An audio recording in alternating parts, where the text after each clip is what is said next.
Thanks, everybody. Thank you. Welcome to Build. I'm your host, Ricky Camilleri.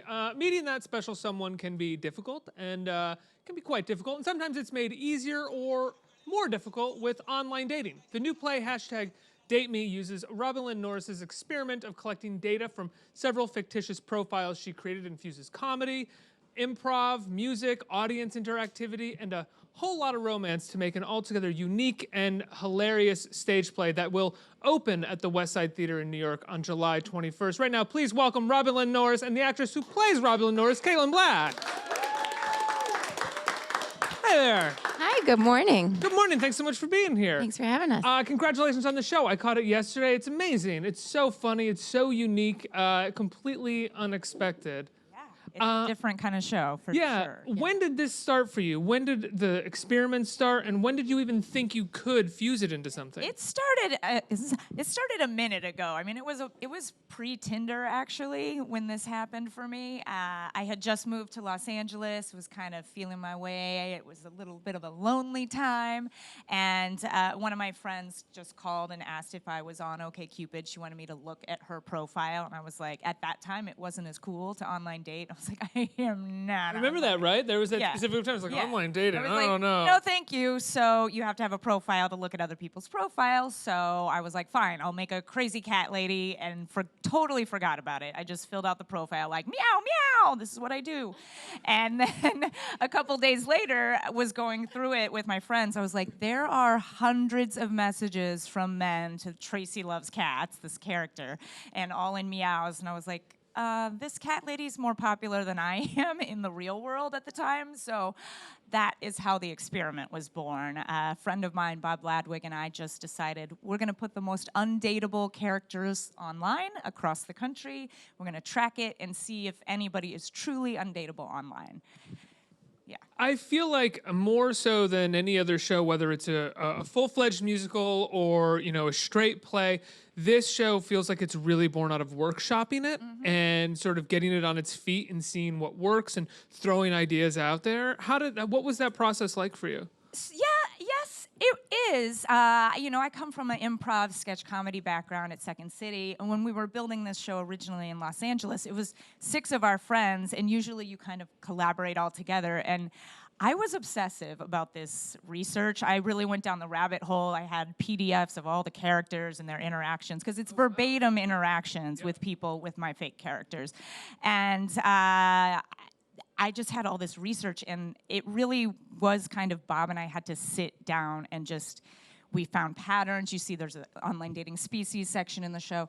We had to find patterns and actually tightly script it to figure out how to present it. Wow. Otherwise, it could have just been like, we're just reading funny lines verbatim. And so when our original director, Frank Kaitlyn, came on, it was like, how can we stage this in a unique way? And so it is like a hybrid of musical and different types of sketches.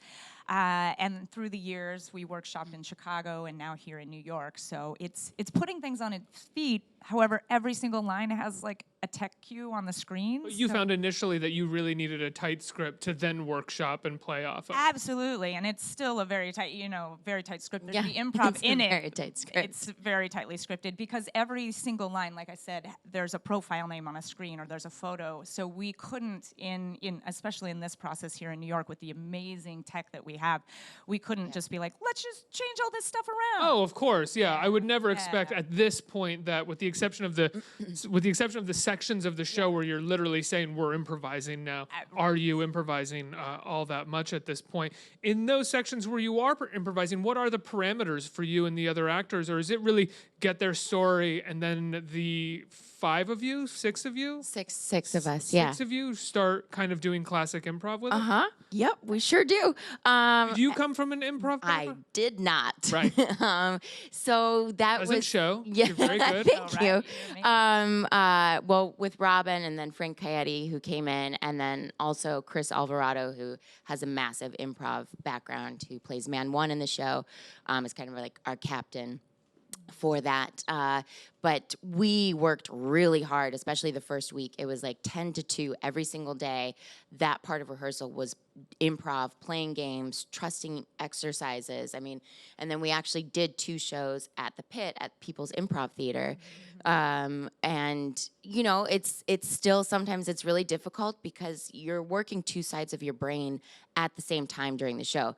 You've memorized all of this blocking, all of these lines, and then you suddenly have to switch gears and be spontaneous and creative and look at these cue words and be like, how can I make that funnier? How can I heighten that situation? So it's really, we all go before the show. We go, I've got your back. I've got your back. I've got your back. Because we need to be able to trust each other like that on stage during those moments. Do you have tools that you use to make sure that those scenes the 6 of you are doing surrounding the improvised characters or the stories of the person that gets on stage, to make sure that those are funny? Because when you go see an improv show at UCB or at Pitt or at anywhere, like one of the things that you know going into it is that some stuff's not going to work. Right. But you And do sometimes not. they don't. Really? I mean, because I feel like going to see an actual show like Date Me, you guys don't really have that flexibility. Yeah, I mean, I think because it's so quick, it's, you know, it's, there's something at the end of the first act and then in the middle of the second act. The second act is very structured because it revolves around a bad date story. So we have a little bit of structure involved in that and how we're going to actually tell the story. But the improv is basically just talking about the 2 people that we bring up on stage, and we do a scene for them, and go back and forth until we try to bring them together. And sometimes, you know, my ideas, because I usually initiate the first one, and I just kind of go for it. And sometimes mine work, and sometimes they don't. And sometimes I just sit back and watch these amazing people in front of me. My They cast. always work. You know, and coming from an improv background, having done shows like that, I think in this show, it's actually more protected than if you went to IO or UCB, you know, where we get like one suggestion and go for 22 minutes. So here they've already fallen in love with the actors by the time we do that improv in the end of Act 1. So You're nice too. Yeah, you're also throughout the play engaging with the audience, and so they're completely on your side at this point. They're not necessarily just sitting down going, okay, now entertain me, show me what you got. Right. Exactly. Yeah. Prove it. You can kind of fail in front of them as well. I guess now that I think of it, you can fail in front of them and tell them, and they might be along for the ride at the same time. Yeah, I mean, I've definitely flubbed a line before when I'm talking to the scientists and have, you know, done an aside to the audience that like, yep, that just happened. Okay, moving on. Let's Moving keep on. going. Yeah. Because you've created this relationship with the audience that you've broken that 4th wall basically, and you're talking to them. Failure in improv isn't necessarily bad either. Like we were trying to, you know, express to the cast who are some people were a little newer, although you cannot tell. It's like amazing what you pull off in the show. Just like it's okay to fail. Like the audience is pretty on board to be like, oh, we know that was spontaneous in that moment. So I think that's what makes it exciting. Failure is kind of the most spontaneous thing exciting. that could happen. Yeah. The show has gone from LA to New York at this point, or LA, Chicago to New York. How has it changed over the course of that time? It's changed a lot. The experiment parts, the undateable characters and the interaction, that's pretty much the core that's always been there. We've always had the improv at the end of Act 1 that we have. In LA, it was in a tiny black box theater at Second City Hollywood, and we thought it was going to run for 3 months once a week, and then it ran for 3 years. It just happened to hit at the right time. And then our producer, Diane Alexander, saw it out there, brought it to Chicago, where we ran for 3 years at the Up Comedy Club in Chicago. And that While was, simultaneously running in LA? Yes. Wow. And that was much different. So we were a 1-act, like 55-minute show in LA, and we had a narrative, but it wasn't what it has evolved to today with the character of Robyn that Kaitlyn plays. So in Chicago, that's when we started pushing that. Diane was like, what's your story? What were you going through at that time in your life? And I really started to think about it, and we started to make it more of a narrative as well. It's kind of a difficult thing to pull off with like sketch and improv, but there is a story through line, yeah. So we really honed that in Chicago, which was also weird because it's a comedy club. So, you know, that some of the more serious parts were playing at like 1 a.m. to like drunk cabaret people. but it worked. So I would say that said, the serious parts are so seamlessly interwoven into the comedy. You never feel like it weighs anything down. You know, Hopefully, it's yeah. like a Hope drop, and then it's like a drop into serious, and then we're pulled back out and back and forth. There's just enough there so that when you get to the punchline at the end, it has resonance. yeah, hopefully that's what we're going for. Thank you. And then coming to New York, being able to build it out even more. We've never had this like we've always had technology. This set is incredible, and the lights and the team and the crew that we had to pull this all together. It's really brought it to life even more. So the emotional through line of the play is that Robyn has a friend, a gay best friend who gets involved with another person, and their backup plan to become sort of life partners together fails. Is that based on a true story or a reality? Yes. The true story is what I told you, that my friend wanted advice on her profile. However, when we went back in the Chicago version, I was digging through what I really was going through in my life. It was that scenario, which I don't want to reveal too much more about it until you see the show. But that was really what I was going through in my life. I was very lonely. I was missing my friends. And, you know, in LA, it's very isolating. You've lived there. Yep. Can be. She knows. Not a fan? Concur on that front.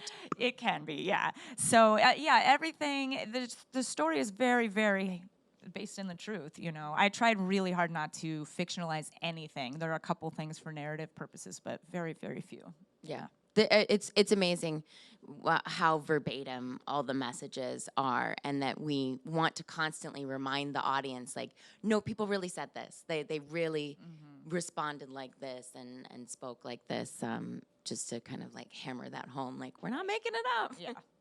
When you were in Chicago and you found this through line of what was going on in your life emotionally, and this is just something that I'm fascinated by when it comes to telling stories, is at a certain point you realize that your play needs something, and then you have to tap into this thing that happened to you personally. Yeah. How do you weigh the idea of sort of like managing this thing that happened to you personally and then using it for the story that didn't have anything to do with it necessarily before? Well, I tapped into the truth of it. There's a monologue that Kaitlyn delivers at the end of the show that's where I started, actually, was like, what was I really going through that would possess me to create 38 characters and interact with these people in the obsessive way that I did at the time, because I really was obsessive.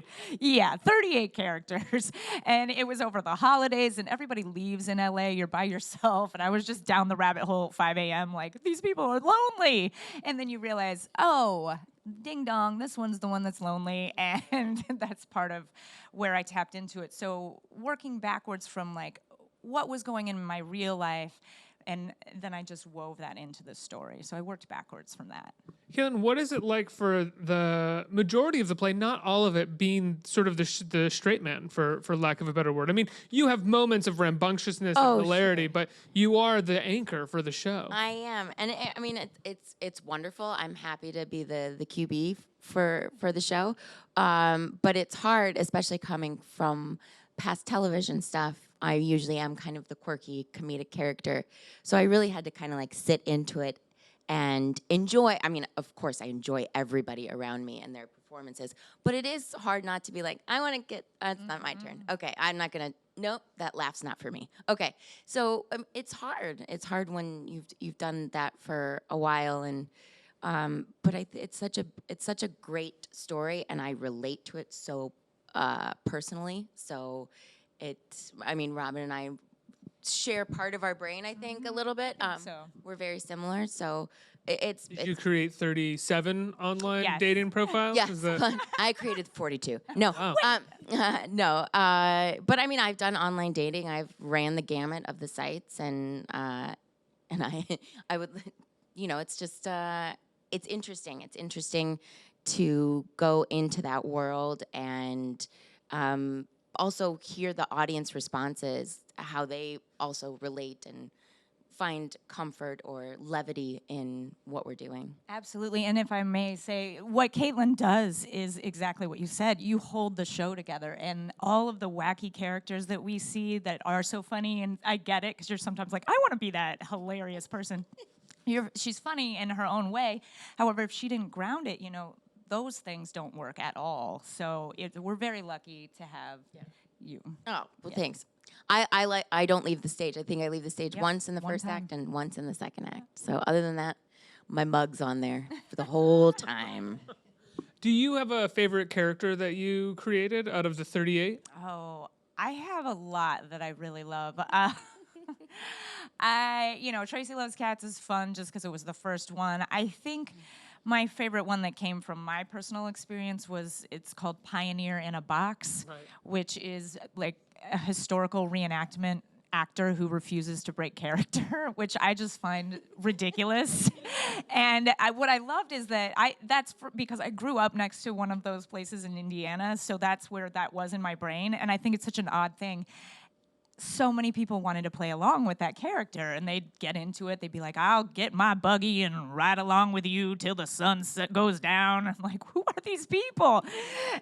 So I think the more wackadoo fantasy ones were my favorite. I had one called Ghostbuster Boo, and a lot of people wanted to bust ghosts with me, and just really playing along. Oh, and I will say there's one not really in the show, but it's called Boobs and Wangs. And Yeah.